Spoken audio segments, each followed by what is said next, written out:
Hello everyone. Today we are discussing unit 2 of personal selling, and in this particular unit we'll be discussing theories of personal selling. I have divided this unit into two videos or two parts. In part 1 we'll be discussing traditional theories and part 2 would be for modern theories. So let us start with the topic. Um, Before starting this, you can see that I have highlighted some of the lines. The lines are, I think, a little bit important while writing for any explanation. So I have highlighted it. So you can go through the entire video and entire note which I have given to you. But these highlighted points would be little important. So let us start. Like in the first paragraph, like you can see what does selling mean. Selling is nothing but exchanging of goods and services with money in order to make profit, which is the main motive of the organization. So selling is nothing but you can say buying and selling of goods and services in exchange of money for profit motives. And generally you have seen that an organization always try to influence the consumers to buy their products with their selling efforts and promotional techniques. So this is known as selling. Now, before moving on to the traditional theories, I would like to give you the brief history or the reasons why these theories have been developed. Like you have seen that after the World War II, there was a major shift in manufacturing industrial units, which started, you can say, producing. There was a huge demand and supply of consumer products at that time. And during 1960s to 1980s, we were very well aware that earlier we used to follow selling concept, and at present we are following marketing concept. So in selling concept, the seller always used standard products. It means there was no customization in products. So there was a huge supply of standard products rather than for the customized products. And at that time, the main motive of the company was to increase their customer base, or you can say to acquire new customer to survive in the market. So generally the techniques which the companies at that time point of time was following, or our methods followed, are closing sales. It means whenever the selling personnel is going for demonstration, they always expect that this would be converted into sales. Probing method is nothing but searching the right consumer to buy the product. And qualifying the prospect, sometimes you feel like you can say bifurcate the customers into category 1, 2 and 3. Category 1 stands for the most important customers who can take any you can say um, frequent buying decisions. So that would be a qualifying the prospects, are some of the techniques which were developed at that point of time. Similarly, now you can see like everything depends upon the sales representatives and his presentation skills to convert the sales or to convert the sales of the product. Now you can see that in the next paragraph, this is given to you. Traditional selling today is known as confrontational selling. Confrontational selling basically means like sale personnel is just like जो sales representative होते हैं. There is a battle out in the due to immense competition in the market. The chances to survive and the chances to make a sale is very difficult. So they are nothing like they have to approach to the customer. They have to be after the customer to buy the product. Otherwise, the customer won't buy. So why I'm discussing this history is like whatever I have highlighted, that would be an important point. If any theory, yeah, you can say traditional theories come, then you can give a brief introduction from this paragraph. Now let us start. In traditional theories, we have three kinds of theories.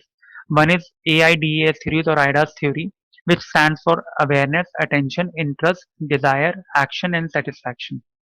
This IDAS theory stands for both same for customer also and from seller's perspective also. Again, one of the most you can say old technique, but very relevant and very important. So let us read out this. See, they have mentioned here also that this IDAS process is you can say a simple phenomenon used by the seller, is that when a customer buys the product as per IDAS process, the same process should be applied while selling the product. It means it is same for buyers as well as for sellers. Now let me explain you. I have highlighted here also. This is basically for buyer. For example, a consumer who pays attention to certain advertisement, and if that advertisement, like you can say, pays attention. So A stands for attention, and after paying attention, the advertisement might interest him or may not interest him. If he get interested, So if the product interests him, he will have generation of desire to buy the product. And sometimes you feel like when you feel like that this advertisement looks good and the product is looking good, you always takes an action. Action means you buy the product. And after using that product, the post self assessment tells you whether you are satisfied with the product or you are not satisfied. If you are satisfied, you will continue buying the product and you will try the new range of the products from the same company, or else if you are unsatisfied, you will discontinue the product. So this is basically a small thing for buyer. And similarly, a diagram has been given to you for this customer psychological process. He becomes aware, gains interest, develop desires, buy the product, that is to act, and desire satisfaction. Same procedure we'll be discussing for seller also. In seller, you can see like there is a seller strategy that generate awareness, generate interest, create desire, induce action, and build customer satisfaction. So this seller strategy is basically what we are doing since this is a personal selling unit. So in this, we'll be bringing out the sales representative.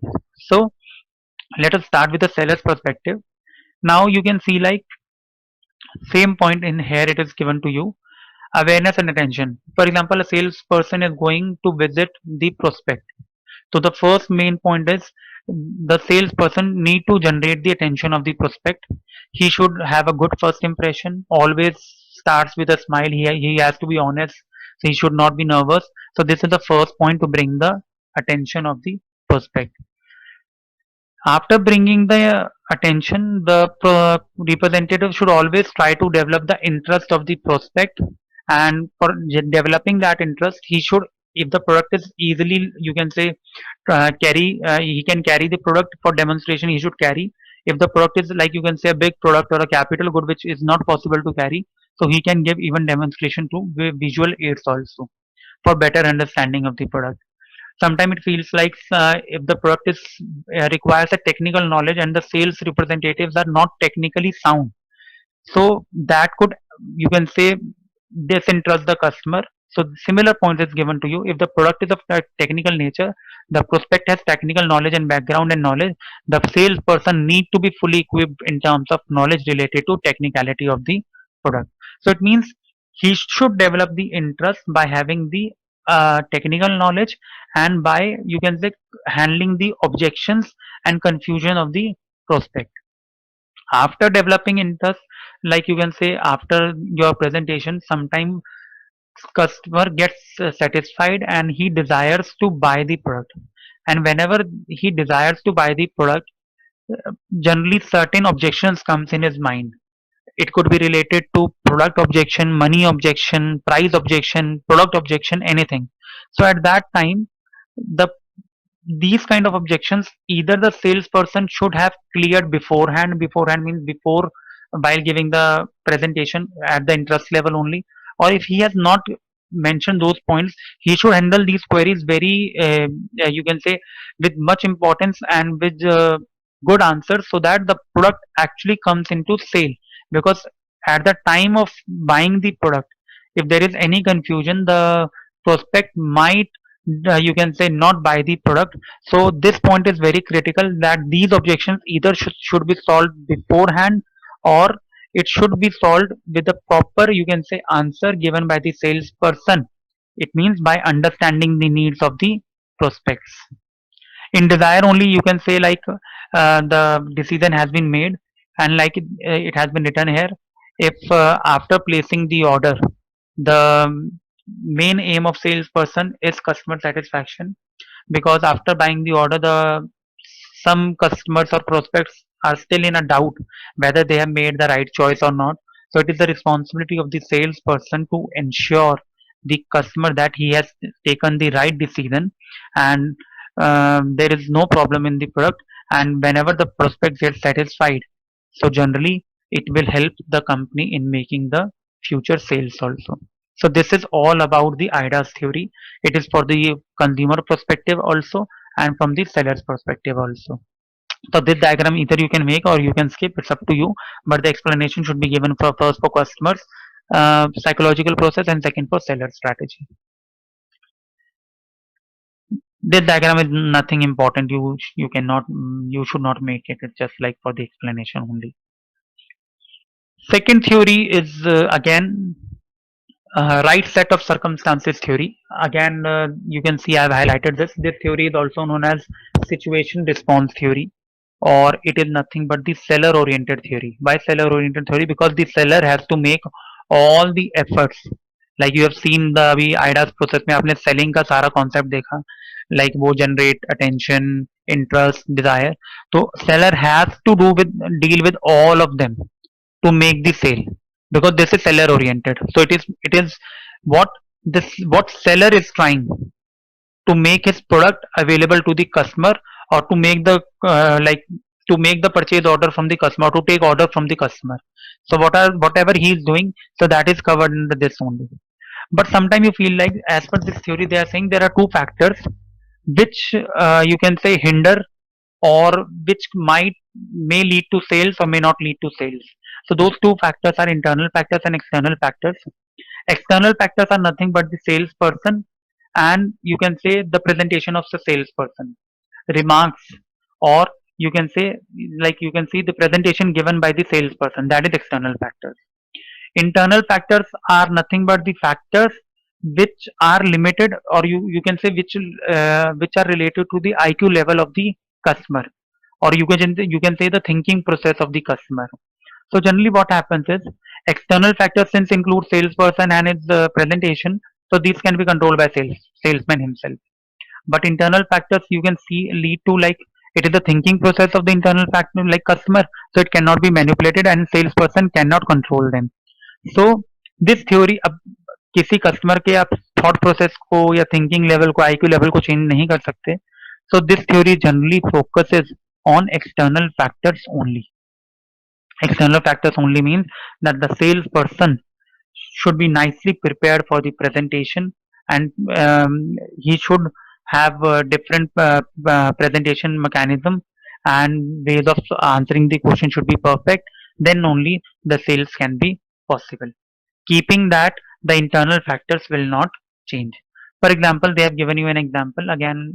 um you can see that Mr. X is there. उन्होंने बोला after securing attention and interest, मतलब एक customer है mister x, उसने salesman की attention और उसमें interest दिखाया, तो उसने प्रेजेंटेशन के लिए कॉफी हाउस में बुलाया सेल्स पर्सन को. So let me read out.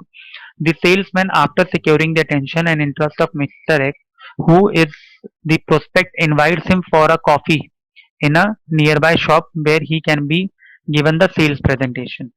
Here, the salesman and the invitation to the coffee house are the external factors I told you, which can be controlled by salesman himself.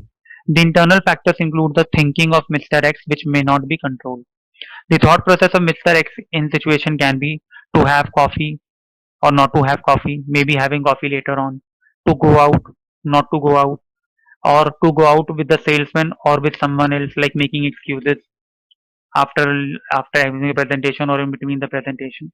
So this theory is basically for the seller's perspective, and they are what they are saying is, therefore the right set of circumstances theory focuses only on the external factors in which salesman can control himself and his responses to the prospect, limiting the internal factors. Internal factor means which cannot be changed. This is a, you can say, assumption of it. And the last theory in this comes to the buying formula theory. Again, in this buying formula theory, you feel like this is buyers oriented theory. Again, buyer is not making any efforts, but it has been given like buyers oriented theory. Now what happens is, buyer is confused, or buyer is in a problem, which product is to buy, which brand is to buy, whether this product would be satisfying his needs. So here also, in this theory also, the aim of salesperson is to understand the buyer needs and problems. It means the buyer is in confused state of mind, which product is to buy or not to buy.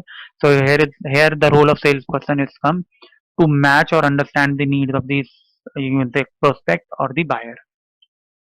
Now this theory has been given by E.K. Strong Jr. gave it name buyer formula, and they are saying that अगर कोई sales person ने कोई solution दिया buyer को, once the buyer is given the solution, he act by purchasing the product or service.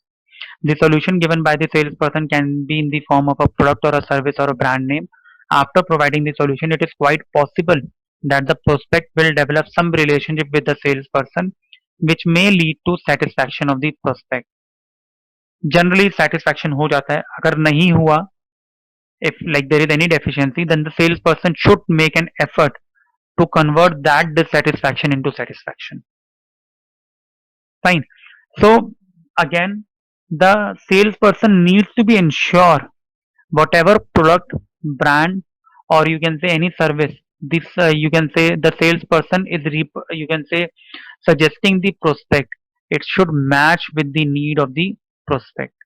It means the prospect must have a pleasant feeling while thinking about the product or a brand.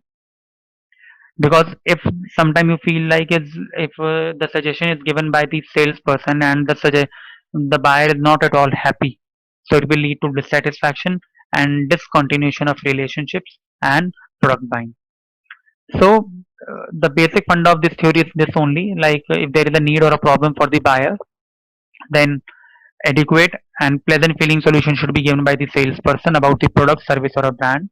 Then the customer will make a purchase and there would be satisfaction or dissatisfaction. Generally, this theory assumes if there is any deficiency or dissatisfaction, the salesperson will make all possible efforts to convert that dissatisfaction into satisfaction.